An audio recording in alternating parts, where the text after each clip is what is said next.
TLS education के digital platform में आप सभी का बहुत बहुत स्वागत है। आज से हम लोग कक्षा 11वीं के गणित की शुरुआत कर रहे हैं और आज हम लोग पहले चैप्टर को पढ़ेंगे जिसका नाम है समुच्चय यानी कि सेट। जब हम लोग इस चैप्टर की शुरुआत कर रहे हैं तो सबसे पहले इस चैप्टर में हम लोग इसकी परिभाषा समझेंगे कि समुच्चय किसे कहते हैं, समुच्चय के कितने प्रकार होते हैं, यह समुच्चय को किस प्रकार से लिखा जाता है, आखिर में यह समुच्चय होता क्या है। फिर हम लोग एक एक करके एक्सरसाइज को सॉल्व करेंगे। तो आइए हम लोग सीखते हैं कि समुच्चय किसे कहते हैं। उसके पहले वीडियो को लाइक और चैनल को सब्सक्राइब नहीं किए हैं जल्दी से कर दीजिए और ज्यादा से ज्यादा अपने दोस्तों में इसे शेयर कर दीजिए। तो आइए अब हम लोग समझते हैं कि समुच्चय आखिर में क्या होता है, समुच्चय किसे कहते हैं। तो ध्यानपूर्वक समझने का प्रयास कीजिएगा कि समुच्चय हम लोग किसे कहते हैं। तो देखिए, वस्तु के सुपरिभाषित संग्रह को हम समुच्चय कहते हैं। अब यहाँ पे एक शब्द आया है सुपरिभाषित। आखिर में यह सुपरिभाषित का मतलब क्या होता है, पहले इसका मतलब अगर आप समझ जाएंगे तो समझिए कि आपको समुच्चय के बारे में संपूर्ण जानकारी हो गई। तो देखिए, सुपरिभाषित कहने का मतलब यह हो गया कि अगर किसी के बारे में अगर हम कहें और आप भी कहें तो दोनों का बात अगर एक समान आ जाए। जैसे अगर हम कहें कि अंग्रेजी वर्णमाला में स्वर अक्षरों की संख्या 5 होती है, अगर आपसे भी पूछा जाए तो आप भी कहिएगा कि हाँ सर, अंग्रेजी वर्णमाला में स्वर अक्षरों की संख्या 5 ही होती है। अगर हम कहें कि अंग्रेजी वर्णमाला में स्वर अक्षरों की जो संख्या होती है वो ए, ई, आई, ओ और यू होती है और आपसे भी पूछा जाएगा तो आप भी यही कहिएगा हाँ सर कि अंग्रेजी वर्णमाला में जो स्वर अक्षर होते हैं यानी कि जो वोवेल होती है वह ए, ई, आई, ओ और यू होते हैं। तो अगर हमारा बात और आपका बात दोनों एक समान मिल जाए तो इसी का मतलब हो गया कि सुपरिभाषित। अगर आम भाषा में, आम बोलचाल की भाषा में आप समझना चाहें तो कहने का मतलब यही हो गया कि वस्तु के जो सुपरिभाषित संग्रह होते हैं उसे हम लोग क्या कहते हैं, समुच्चय कहते हैं यानी कि सेट्स कहते हैं। अब जो समुच्चय होता है, समुच्चय को प्रायः अंग्रेजी जो वर्णमाला होती है उसके बड़े अक्षरों से हम लोग इसे क्या करते हैं, निरूपित करते हैं यानी कि इसे प्रदर्शित करते हैं, दिखाते हैं। जैसे A, capital A, capital B, capital C या कैपिटल एक्स, वाई या जेड। इसमें देखिए, जब भी आप समुच्चय को दर्शाइएगा तो हमेशा के हमेशा आप लोग कैपिटल अक्षर से ही दर्शाइएगा। इतना बात क्लियर हो गया। अब चलिए, अब यहाँ पे एक चीज क्या होती है, अब यहाँ पे समझने वाली बात ये है, ये तो हमने समुच्चय समझा। अब जो समुच्चय के जो अवयव होते हैं, अब ये अवयव क्या होते हैं, यानी कि जो एलिमेंट्स होते हैं, ठीक है, अवयव जो एलिमेंट्स होते हैं वो एलिमेंट्स को हम लोग अंग्रेजी वर्णमाला के छोटे अक्षरों से प्रदर्शित करते हैं। क्या करते हैं, छोटे अक्षरों से प्रदर्शित करते हैं यानी कि छोटा ए यानी कि स्मॉल ए, स्मॉल बी या स्मॉल सी या स्मॉल एक्स, वाई, जेड, जो भी आप प्रदर्शित करना चाहें तो। यानी कहने का मतलब ये हो गया, जो हम लोग का समुच्चय होता है यानी कि जो सेट्स होता है, तो सेट्स किसे कहते हैं यानी कि समुच्चय किसे कहते हैं, तो वस्तु के सुपरिभाषित संग्रह को हम लोग समुच्चय कहते हैं। समुच्चय को बड़े अक्षरों से प्रदर्शित करते हैं और समुच्चय में जो एलिमेंट्स होते हैं यानी कि जो अवयव होते हैं उसे क्या करते हैं हम लोग, छोटे अक्षरों से उसे हम लोग प्रदर्शित करते हैं। ओके, यहां तक क्लियर हो गई। अब जब हम आपको एक्सरसाइज और धीरे धीरे जब आगे बढ़ेंगे तो आपको क्लियर हो जाएगा, क्योंकि आप इस क्लास में नए हैं, ठीक है, आप इस क्लास में नए हैं तो आप लोग परेशान मत होइए, ध्यानपूर्वक समझिए। अब जैसे कि हमने आपको एग्जांपल समझाया कि अंग्रेजी वर्णमाला के जो अक्षर हो गए स्वर अक्षर, वो आपका हो जाएगा समुच्चय। उसी प्रकार से यहाँ पे और एग्जांपल के माध्यम से आप समझे कि समुच्चय किसे कहते हैं तो क्लियर हो जाएगा। देखिए, जे अक्षरों से प्रारंभ होने वाले वर्ष यानी कि सभी महीनों का संग्रह। अगर हम कहें कि जनवरी से लेकर के दिसंबर तक जो आपका महीना होता है, इसमें जे अक्षर से जो अक्षर प्रारंभ होता है उसका नाम बताइए, तो आप क्या कहिएगा कि सर जनवरी होता है, कहिएगा सर जून होता है, कहिएगा सर जुलाई होता है। और हम भी यही बात कहेंगे कि जनवरी, जून और जुलाई होता है, इसके अलावा कोई और महीना नहीं होता है। इसका मतलब क्या हुआ, आपका बात मेरा बात दोनों एक समान हो गया। इसी को कहते हैं समुच्चय। समझ में आ गया ना, कितनी आसान भाषा में। उसी प्रकार से 100 से कम सभी प्रकृत संख्याओं का संग्रह, अगर 100 से कम प्रकृत संख्याओं का संग्रह हम करना चाहें तो हम करेंगे 1 से लेकर के 99 तक यानी कि 99 तक। और आपसे भी कहा जाए कि देखिए, संग्रह का मतलब आप बार बार ये सोच रहे होंगे कि संग्रह क्या है, तो संग्रह का मतलब होता है इकट्ठा करना, ठीक है, इकट्ठा करना, वही संग्रह हो गया। तो 1 से लेकर के 99 तक हम भी कहेंगे कि 100 से कम प्रकृत संख्या। प्रकृत संख्या तो पता है कि गिनती में प्रयुक्त होने वाले संख्या को हम लोग प्रकृत संख्या कहते हैं, बिल्कुल। तो 100 से कम प्रकृत संख्या कौन हो गई? 1 से लेकर 99 तक हम भी कहेंगे, आप भी कहेंगे। तो ये आपका एक समुच्चय हो गया। उसी प्रकार से अंग्रेजी वर्णमाला के स्वर अक्षर यानी कि ए, ई, आई, ओ और यू का संग्रह, यह भी आपका क्या हो गया? यह भी आपका समुच्चय हो गया। तो आपने अब क्लियर रूप से यानी कि अच्छे प्रकार से आपने समझ लिया है कि जो समुच्चय होती है वह समुच्चय हम लोग किसे कहते हैं, यानी कि वस्तु के जो सुपरिभाषित संग्रह होता है, यानी कि आप कहे चाहे हम कहें चाहे कोई दूसरा कहे, अगर एक ही बात वह कहता है बार बार तो समझिए कि वही आपका एक समुच्चय है। क्लियर हो गया? अब चलिए अब आगे देखिएगा, एक बड़ा ही महत्वपूर्ण चीज है, हमने इसे नोट के रूप में आपको समझाने के लिए लिख दिया है, जिसका प्रयोग हम लोग जब क्वेश्चन को सोल्व करते हैं तो इसका उपयोग काफी ज्यादा होता है कि नीचे कुछ ऐसे समुच्चय के उदाहरण दिए जा रहे हैं जिसका प्रयोग गणित में विशेष रूप से किया जाता है। अब विशेष रूप से कैसे किया जाता है ध्यान दीजिएगा। जैसे कि कहीं पे अगर आपको कैपिटल N लिखा हुआ दिखाई दे तो आप समझिएगा कि यह प्रकृत संख्याओं का समुच्चय लिखा गया है। अगर कहीं आपको Z लिखा हुआ दिखाई दे तो आप समझिएगा कि पूर्णांकों का समुच्चय वहां पे लिखा गया है। अगर कहीं पे आपको कैपिटल Q लिखा गया हो तो आप समझिएगा कि परिमेय संख्याओं का वहां पे समुच्चय को दर्शाया गया है। इसी प्रकार से अगर कैपिटल R दिखाई दे तो आपको समझना है कि वास्तविक संख्याओं का समुच्चय वहां पे लिखा गया है। अगर कहीं पे आपको दिखाई दे Z+ तो आप समझिएगा कि धन पूर्णांकों का समुच्चय वहां पे दर्शाया गया है। आगे हम यदि बात करते हैं तो ध्यान दीजिएगा, अगर आपको कहीं पे Q+ दिखाई दे तो आप लोग समझिएगा, आप लोग क्या समझिएगा कि धन परिमेय संख्याओं का समुच्चय को प्रदर्शित किया गया है। अगर कहीं पे R+ दिखाई दे तो आप समझिएगा कि वहां पे वास्तविक संख्याओं का समुच्चय दिया गया है। कहने का मतलब ये हो गया कि जब भी हम लोग एक्सरसाइज को सॉल्व करते हैं तो कहीं कहीं पे ये शब्द को लिख दिया जाता है, जैसे कि प्रकृत संख्याओं के लिए N लिख दिया गया, इसी प्रकार से वास्तविक संख्याओं के लिए R लिख दिया गया, परिमेय संख्याओं के लिए आपको क्या लिख दिया गया? Q लिख दिया गया। तो ये सारी चीजों को प्रदर्शित करने के लिए, ताकि ये जो लाइन है इतना बड़ा लाइन जो है वह छोटा हो जाए। जैसे कि अगर कहीं पे लिखा जाए परिमेय संख्याओं का समुच्चय तो इसके बदले केवल Q लिख दिया गया, तो बस आप समझ जाइए कि वह परिमेय संख्याओं को समुच्चय को लिखा गया है। बस यही चीज आपको याद करके रखना है, ताकि अगर आपके एक्सरसाइज में या कहीं पे भी आप क्वेश्चन को सॉल्व कर रहे हैं, अगर कहीं पे भी ये शब्द अगर लिख दिया गया तो आपको ये समझ लेना है कि वह क्या चीज को प्रदर्शित कर रहा है। अब देखिए यहाँ पे नोट में हम लिखे हुए बड़ा ही खास चीज है, और अगर आप इस चीज को समझ लेते हैं तो समझिए कि आपका एक एक्सरसाइज जो होगा वो कंप्लीट हो जाएगा। है क्या ये कि नोट यहाँ पे लिखे हैं कि किसी समुच्चय को निरूपित करने की 2 विधियां होती हैं। जो आपका सेट्स होता है यानी कि जो समुच्चय होता है, समुच्चय को निरूपित करने की 2 विधि होती है। अब कौन कौन सी विधि होती है उसे ध्यान से देखिएगा। पहला विधि का नाम है रोस्टर या सारणीबद्ध रूप। क्या नाम है? रोस्टर या सारणीबद्ध रूप।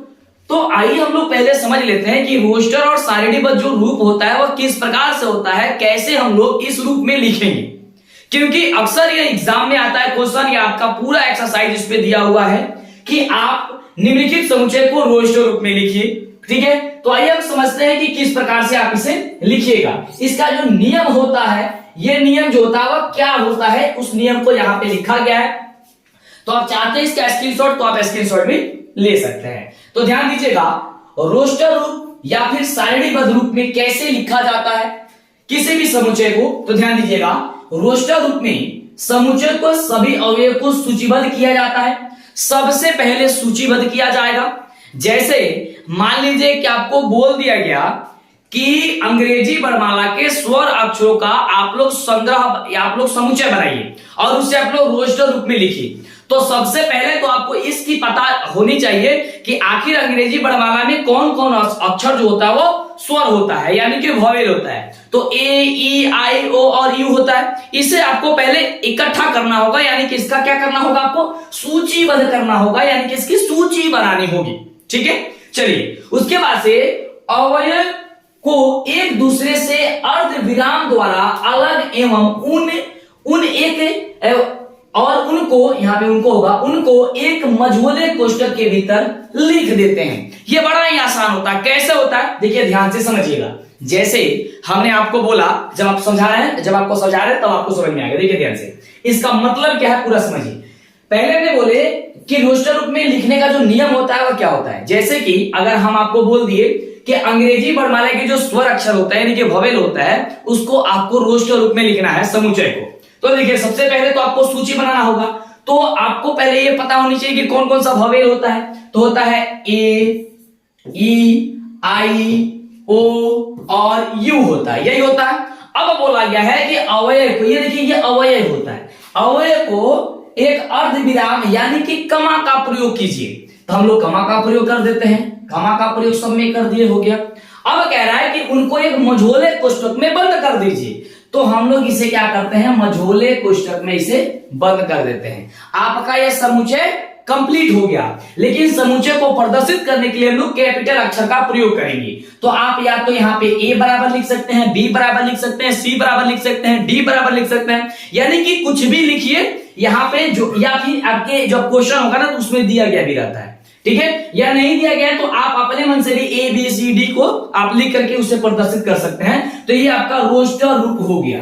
बस इतना आसान होता है, ये काफी ज्यादा आसान होता है। अगर कुछ भी बोला जाए तो आपको आसान ये इसी प्रकार से लिख देना है। जैसे कि अगर बोल दिया जाए कि प्रकृत संख्याओं के समुच्चय को आपको लिखना है और इसे आपको रोस्टर रूप में लिखना है, तो सबसे पहले तो आपको प्रकृत संख्या पता होनी चाहिए।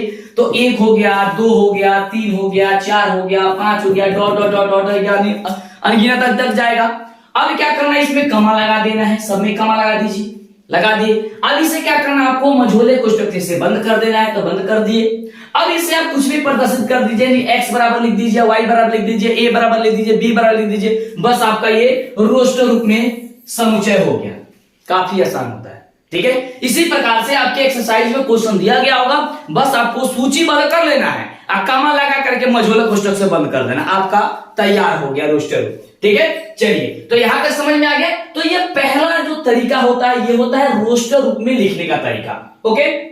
चलिए, जिस प्रकार से यहाँ पे देखिए हमने आपको उदाहरण के रूप में यहाँ पे लिख करके रखे हुए कि अंग्रेजी वर्णमाला के सभी स्वर अक्षरों का समुच्चय रोस्टर रूप में लिखिए। तो क्या किया गया है, ए, ई, आई, ओ और यू लिखा गया है, इसमें सब में कमा लगा दिया गया है और इसे बंद कर दिया गया मझोले कोष्ठक से, हो गया, तैयार हो गया। उसी प्रकार से यहाँ पे विषम प्रकृत संख्याओं का समुच्चय को रोस्टर रूप में लिखिए। तो विषम प्रकृत संख्या सबसे पहले पता होनी चाहिए आपको। तो 1 हो गया, 3 हो गया, 5 हो गया, 7 हो गया, 9 हो गया, डॉट डॉट डॉट डॉट हो गया, ठीक है, अनगिनत तक जाएगा। अब इसको क्या करना है, मझोले कोष्ठक से बंद कर देना है, बस बंद हो गया। यही आपका रोस्टर नियम हो गया। तो ये काफी आसान होता है, ठीक है। जब आप एक्सरसाइज सॉल्व कीजिएगा, यानी कि जब आप लोग एक्सरसाइज जो आपका है यानी कि क्वेश्चन को जब आप सॉल्व कीजिएगा तो आपको मतलब कुछ भी दिक्कत ही नहीं होगा, इतना मजा आएगा आपको सॉल्व करने में, ठीक है। चलिए, तो सब कुछ आपको सॉल्व करेंगे। बस हम चाहते हैं कि इस वीडियो पे आप लोग ज्यादा से ज्यादा लाइक कीजिए। जितना ज्यादा लाइक आएगा हमारा मनोबल बढ़ेगा, आपके लिए उतनी अच्छे प्रकार से हम काम कर सकेंगे। तो फटाफट से वीडियो को लाइक और चैनल को सब्सक्राइब नहीं किया तो कर लीजिएगा, क्योंकि जब तक चैनल को सब्सक्राइब नहीं करेंगे आपको आगे से वीडियो नहीं मिलेगा। चलिए, उसी प्रकार से अगर आपको बोला जाए कि स्कूल शब्द के सभी अक्षरों का समुच्चय को रोस्टर रूप में लिखिए। अब यहां पे लिखते हुआ आप गड़बड़ कर देंगे। क्या गड़बड़ करेंगे, ध्यान दीजिएगा। एक बात हमने आपको शायद नहीं समझाया है, लेकिन यहां पे हम समझा देते हैं। देखिए, यहां पे नोट के रूप में उस शब्द को हम लिख दिए हैं, ठीक है। ये बड़ा ही मतलब कि जबरदस्त टॉपिक, मतलब कि ये बात है। अगर आप इसे मिस्टेक करेंगे तो समझिए कि आपका पूरा पढ़ा पढ़ाया बेकार हो जाएगा। ये इतना इंपॉर्टेंट है। देखिए क्या है, यहां पे बोला गया है कि स्कूल शब्द के सभी अक्षरों का समुच्चय को रोस्टर रूप में लिख दीजिए। तो हमने आपको रोस्टर रूप में लिखने के लिए बताया कि सबसे पहले उसका आप लोग संग्रह कीजिए, यानी आप उसे इकट्ठा कीजिए, उसे सूचीबद्ध कीजिए। तो स्कूल में क्या क्या है, एस है, सी है, एच है, डबल ओ है और एल है। अब आपसे बोलेंगे हम, तो आप लिख कर दिएगा, कमा लगा दीजिएगा, क्योंकि अभी आपको हमने यही बताया। और आप क्या कीजिएगा, इसको मझोले कोष्ठक से बंद कर दीजिएगा। आप चाहें तो यहाँ पे ABCD दर्शा सकते हैं। कहिएगा कि सर हमने लिख दिया, ये बिल्कुल गलत हो गया। अब गलत कहां पे हुआ है, अब कहिएगा सर आपने अभी बताया कि आप सूचीबद्ध कर दिया, कमा लगा कर मझोले कोष्ठक से बंद कर दीजिए, आपका तैयार हो गया। बिल्कुल तैयार हो गया, लेकिन यहां पे एक छोटा सा बात ये ध्यान देना है कि जब भी अंग्रेजी वर्णमाला के हम लोग सूचीबद्ध कर रहे हैं या करेंगे, तो उसमें अगर एक संख्या मतलब एक अक्षर दोबारा आ गया हो तो मात्र उसे हम लोग एक बार ही लिखेंगे।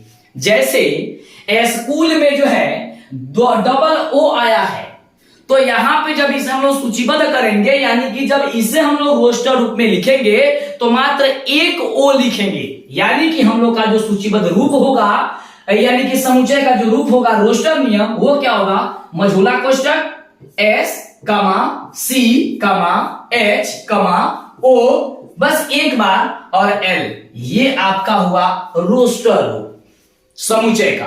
तो समुच्चय में क्या आपको याद करके रखना है कि एक संख्या को दोबारा नहीं लिखा जाता है।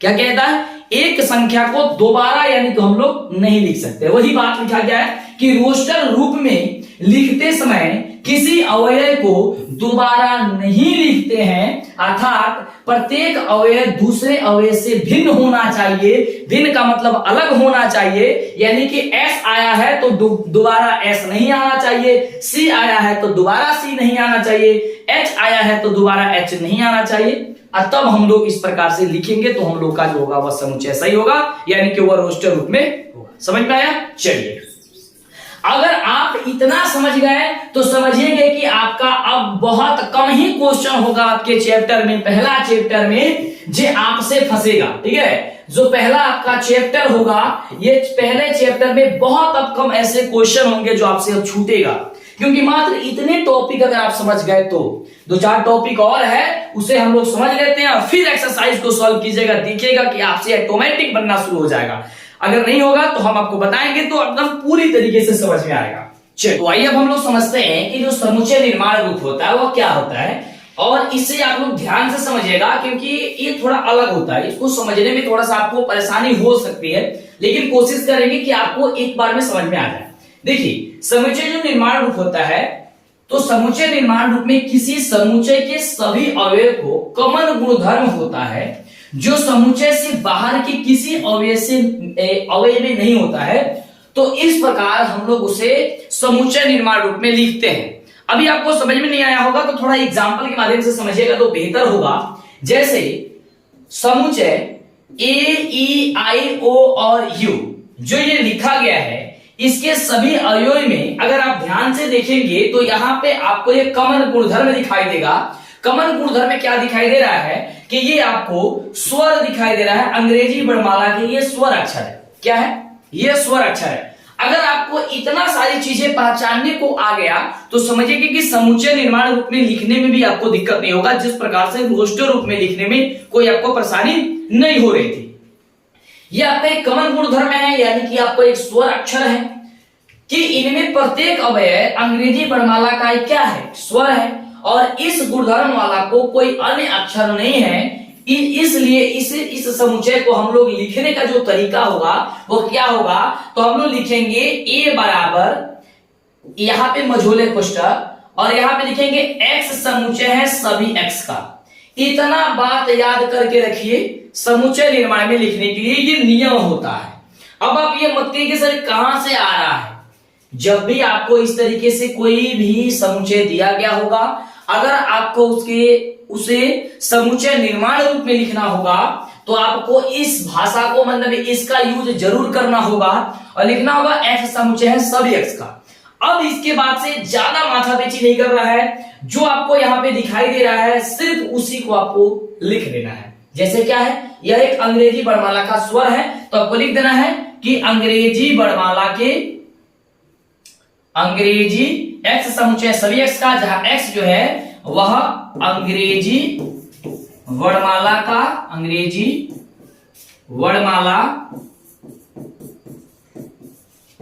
स्वर है।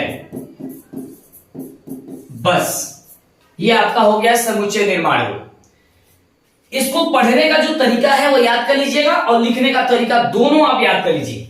इसको पढ़ेंगे एक्स समुच्चय है सभी एक्स का। क्या पढ़िएगा? एक्स समुच्चय सभी एक्स का। आप काफी जगह यूट्यूब पे काफी जगह ढूंढिएगा तो ये शब्द जल्दी नहीं बताया जाता है, तो याद कर लीजिए। इसको लिखने का तरीका यह है कि एक्स समुच्चय एक्स का सभी, सबसे पहले क्या करना है, आपको मझोले कोष्टक का इस्तेमाल कर देना है और ये एक्स और यहाँ पे दो बिंदु सचडेड और यहाँ पे एक्स का यूज कर देना है। उसको पढ़ना है एक्स समुच्चय है सभी एक्स का, जहां एक्स जो है क्या है, वो अंग्रेजी वर्णमाला का एक स्वर है।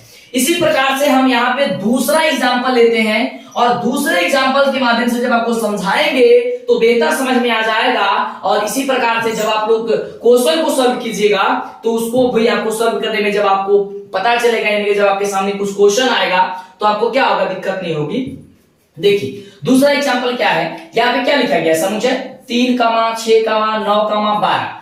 अब यहाँ पे देखिए हमने बताया कि यहाँ पे आपको नियम को पहचानना है, तो क्या आपको यहाँ पे कोई नियम दिखाई दे रहा है?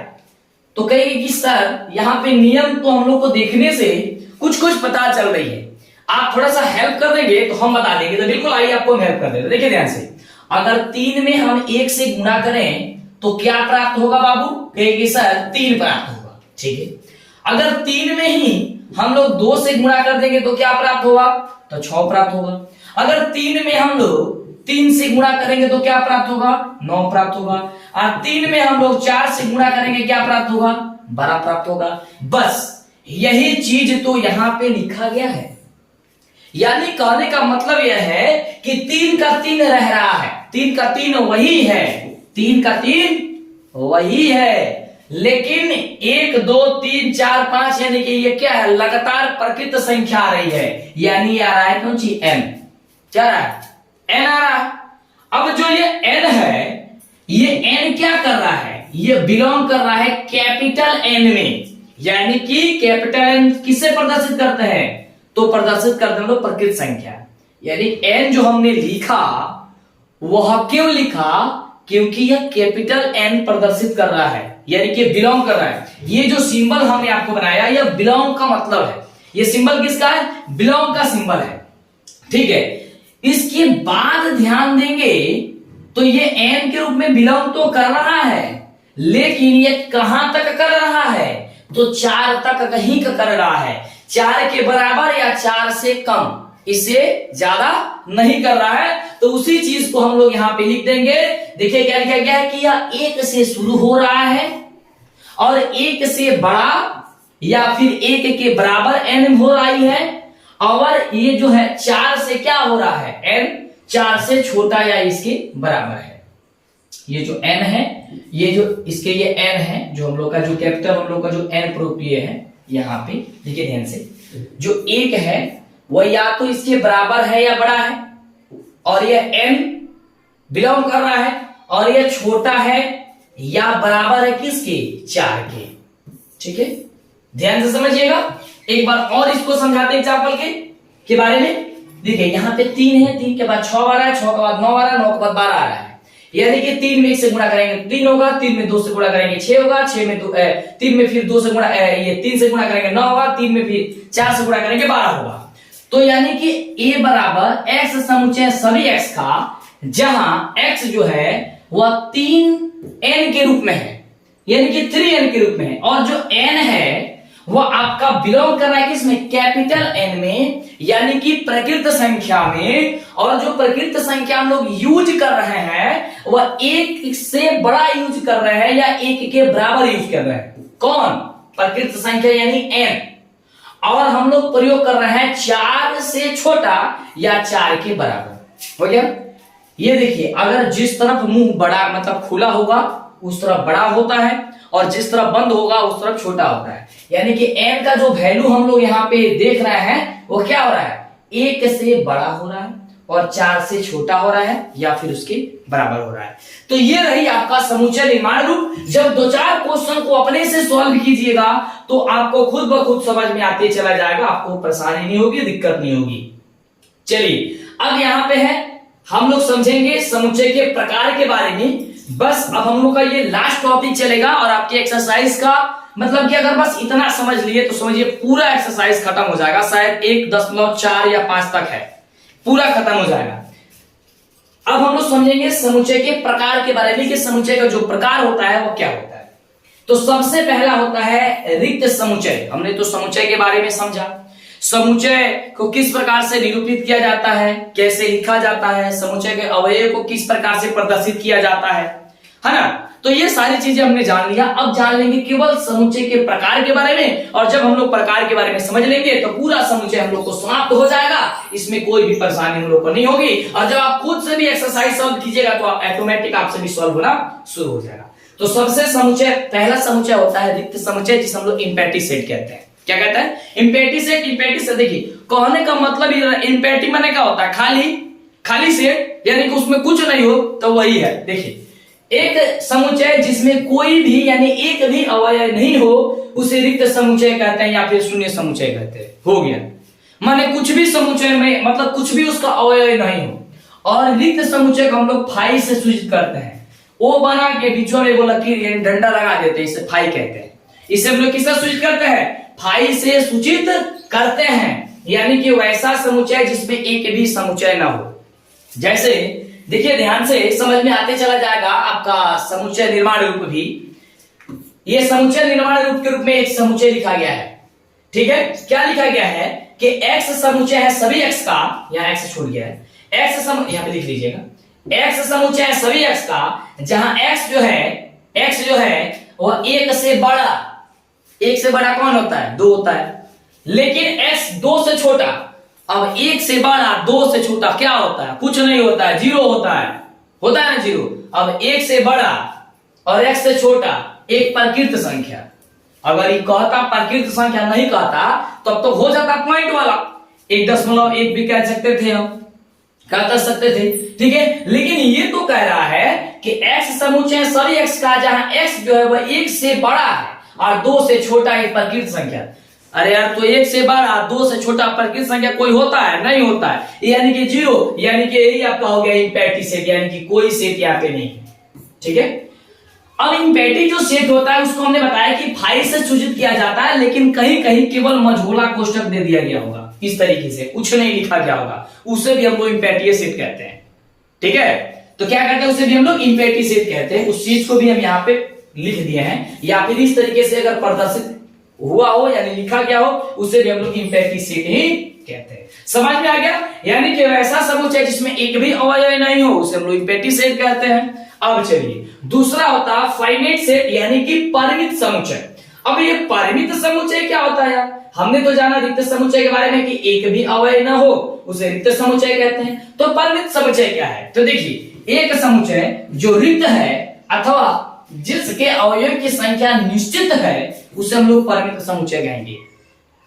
परिमित समुच्चय वैसा समुच्चय जिसमें या तो वह रिक्त समुच्चय हो यानी कि एक भी अवयव नहीं हो, उसे हम लोग परिमित कह सकते हैं, या फिर वैसा समुच्चय जिसमें अवयव की संख्या निश्चित हो, उसके आगे न जाए, जैसे जे अक्षर के वर्ष के महीनों का समुच्चय। अब महीना कब होता है? 12 को होता है। अब 12 महीना में जे अक्षर से कौन कौन महीना प्रारंभ होता है, शुरू होता है? तो मात्र 3 गो महीना। कौन कौन? तो जनवरी, जून और जुलाई, इसके अलावा कोई दूसरा नहीं होता है, ये निश्चित है। अंग्रेजी वर्णमाला के स्वर अक्षर वो भी निश्चित है, 5 गो से ज्यादा नहीं जाएगा। तो जब निश्चित हो जाएगा तो समझिए वह परिमित समुच्चय। जैसे 99 से छोटी अभाज्य संख्याओं का समुच्चय, तो 99 से छोटी अभाज्य पूर्णांकों का समुच्चय क्या होगा? वो भी तो निश्चित होगा ना, क्योंकि 99 से नीचे ही कह रहा है, आगे नहीं कहे की बात कर रही है। उसी प्रकार से अंग्रेजी वर्णमाला के स्वर अक्षरों का समुच्चय, तो अंग्रेजी वर्णमाला में स्वर अक्षरों की संख्या 5 होती है, 5 से ज्यादा नहीं जाएगा, यानी कि वह क्या हो जाएगा? परिमित समुच्चय हो गया। समझ में आ गया? चलिए, तो देखिए कितना आसान है, कितना छोटा छोटा है, लेकिन इसी चीज को अगर आप आसान भाषा में नहीं समझते हैं तो आपको आगे चल करके दिक्कत हो जाती है, क्वेश्चन सॉल्व करने में काफी ज्यादा परेशानी होती है। तो देखिए कहीं पे भी पढ़िए, किसी से भी पढ़िए, लेकिन एक्सरसाइज शुरू करने से पहले गणित में परिभाषा को जरूर याद कर लीजिए, क्योंकि अगर परिभाषा याद कर लेंगे तो क्वेश्चन बन जाएगा। लेकिन अगर क्वेश्चन बनाने के लिए बात किया जाए कि पहले क्वेश्चन बना दीजिए, तो ऐसा बात संभव नहीं है, आपकी गड़बड़ हो जाएगा। अब बात करता है अपरिमित समुच्चय, यानी कि इनफाइनाइट सेट। अब अपरिमित का मतलब हो गया, जब परिमित है तो निश्चित है, यानी कि अपरिमित में निश्चित होगा जरूर। तो एक समुच्चय जिसके अवयव की संख्या निश्चित नहीं होती उसे अपरिमित समुच्चय कहते हैं। जैसे प्रकृत संख्याओं का समुच्चय, और प्रकृत संख्या बोल दिया गया तो अनंत तक चला जाएगा। प्रकृत संख्या तो 1 से लेकर के शुरू होगा तो पता नहीं कहां तक जाके रुकेगा।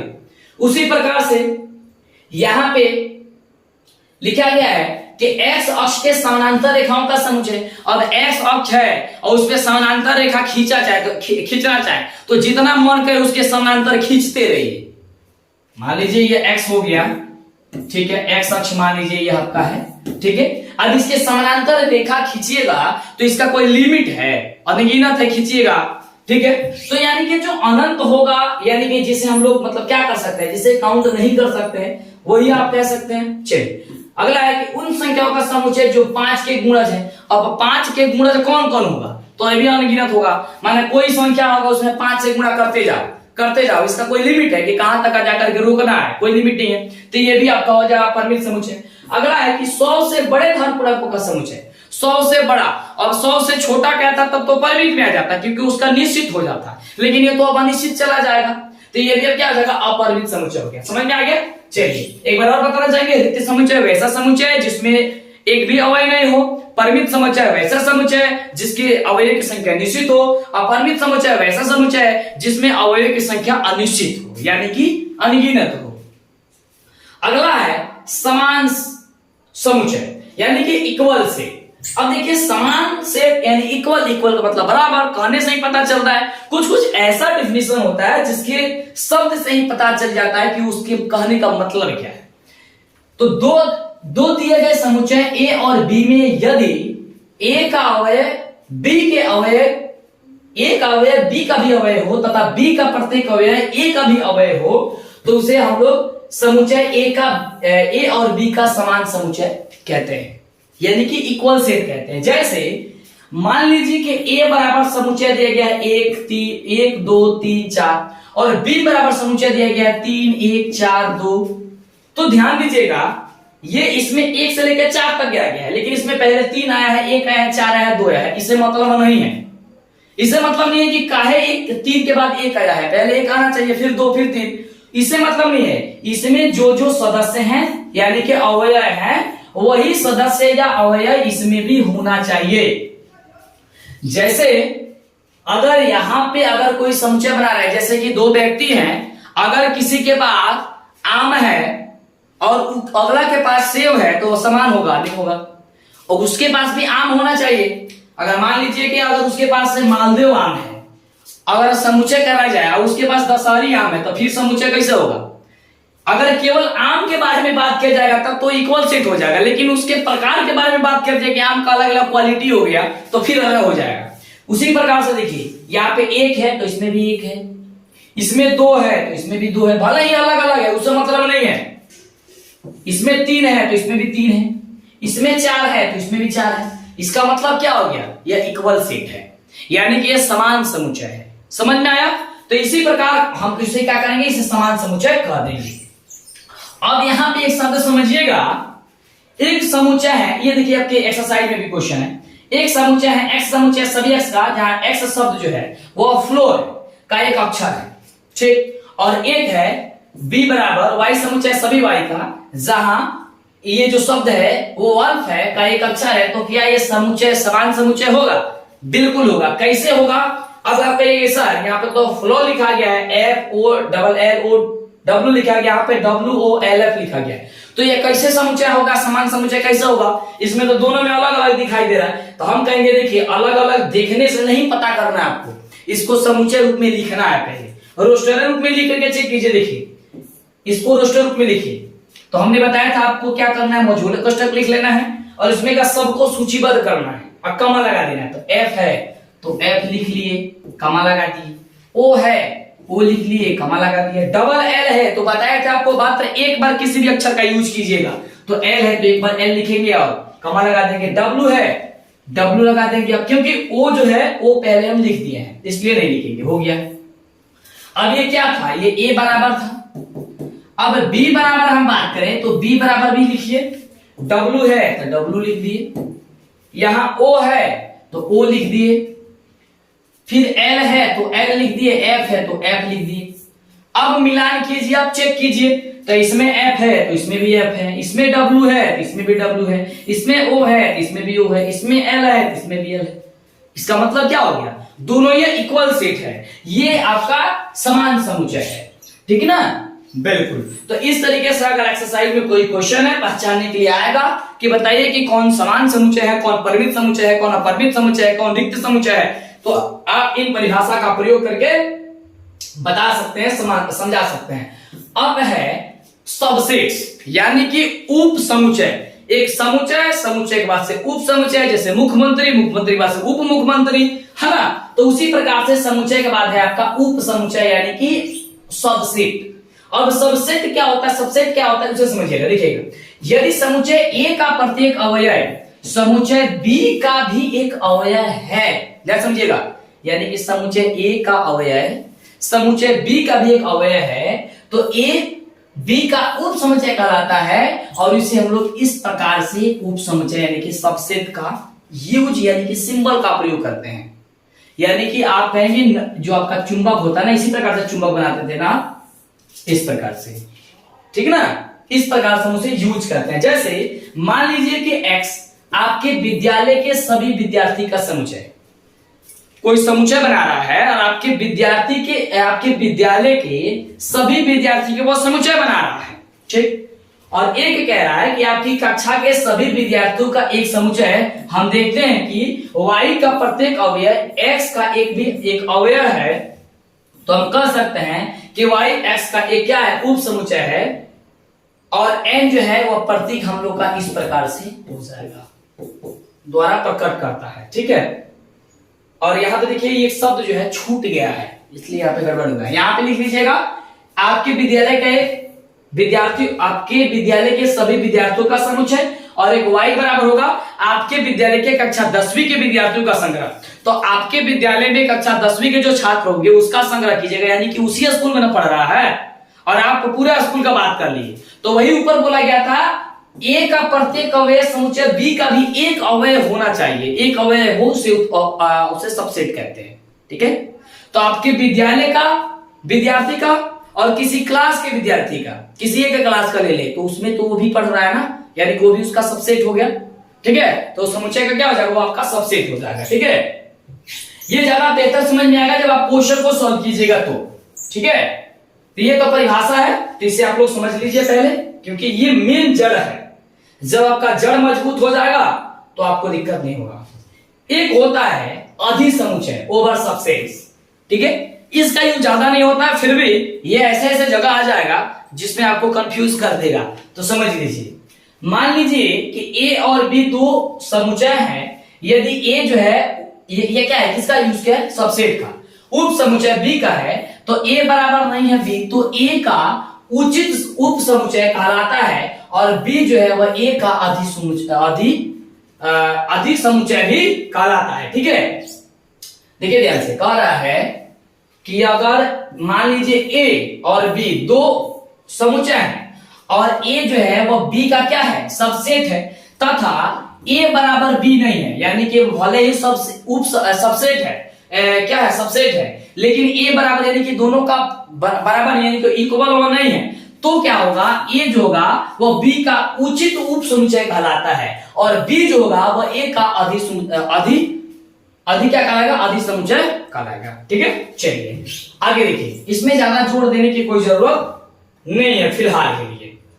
जब क्वेश्चन सॉल्व कीजिएगा तो उसमें आएगा तो वहीं पे क्लियर हो जाएगा, वो ज्यादा उसको समझने की जरूरत नहीं। हाँ, इसको समझना बहुत जरूरी है, पावर सेट्स की घात समुच्चय किसे कहते हैं। तो देखिएगा, समुच्चय ए के उप समुच्चयों के संग्रह को ए का घात समुच्चय कहते, ए का घात समुच्चय कहते हैं। देखिए ध्यान से, समुच्चय ए के उप समुच्चयों के संग्रह को ए का घात समुच्चय कहते हैं। इसे p इंटू ए से प्रदर्शित करते हैं या निरूपित करते हैं, और p इंटू ए का प्रत्येक अवयव एक समुच्चय होता है। क्या होता है, p इंटू ए से निरूपित इसे हम करते हैं, लेकिन जो p इंटू ए होता है वो उसका क्या होता है, वह उसका एक प्रत्येक अवयव का एक समुच्चय होता है, ठीक है ना। चलिए, ये भी जब आप पावर सेट के बारे में आप पढ़िएगा तो जब आप क्वेश्चन आएगा तब आपको बेहतर समझ में आएगा। ये थोड़ा सा बस आपको डिफिनेशन दिखा देते हैं। अगला है सार्वत्रिक समुच्चय यानी कि इनवर्सल सेट। तो देखिए, कई सारे समुच्चय के सभी अवयव एक दूसरे के समुच्चय में उपस्थित हो तो उसे सार्वत्रिक समुच्चय कहलाता है, और सार्वत्रिक जो समुच्चय होता है उसको सामान्यतः U से प्रदर्शित या फिर हम लोग उसे निरूपित करते हैं। ये जो 3-4 टॉपिक हमने आपको बताया और इसमें आपको हम नहीं समझाए ज्यादा तौर पे, क्योंकि ये काफी आसान शब्द है और ये हम समझा तभी पाएंगे जब आप क्वेश्चन को सॉल्व करने कीजिएगा उस वक्त समझाने में ज्यादा बेहतर होगा और उस समय आपको समझ में आएगा। यहाँ पे बस आप याद कर लीजिए उस परिभाषा को कि परिभाषा कहने का मतलब क्या है कि कई सारे समुच्चय के सभी अवयव एक दूसरे के समुच्चय में उपस्थित हो तो सार्वत्रिक समुच्चय उसे हम लोग कहते हैं। और सार्वत्रिक जो समुच्चय होता है वह सामान्यतः क्या है, उसे हम लोग यू से प्रदर्शित या फिर निरूपित करते हैं। ये ज्यादा चीज यहाँ पे समझने की जरूरत नहीं है। 3 टॉपिक शायद था, ये 3 टॉपिक जब एक्सरसाइज हम सॉल्व करेंगे तो उसमें आपको समझाएंगे। इसके लिए सबसे पहले तो इस चैनल को आपको सब्सक्राइब करना है। ये डीएलएस एजुकेशन जो आपका डिजिटल एजुकेशन का प्लेटफॉर्म है, आप सभी का डिजिटल है आपके लिए, तो डिजिटल में आपको जुड़ने के लिए सबसे पहले तो आपको सब्सक्राइब करना पड़ेगा और वीडियो को लाइक करके दोस्तों में शेयर कीजिए। बोलिए कि हाँ क्लास शुरू हो चुकी है और आप लोग कितना जल्दी क्लास चाहते हैं, इसके लिए कमेंट और लाइक रुकना नहीं चाहिए। क्योंकि देखिए अगर आप लाइक और कमेंट नहीं करेंगे, वीडियो को ज्यादा वॉच नहीं करेंगे, फिर मान लीजिए हमको मेहनत करने से नहीं लगता है कि कुछ हो पाएगा। क्योंकि जब मेहनत करते हैं और मेहनत से आप लोग उसका फायदा उठाते हैं तब हमारा मेहनत जो होता है वह साकार होता है। तो कोशिश हमारी बस यही है कि आप लोग बस वॉच कीजिए, पढ़िए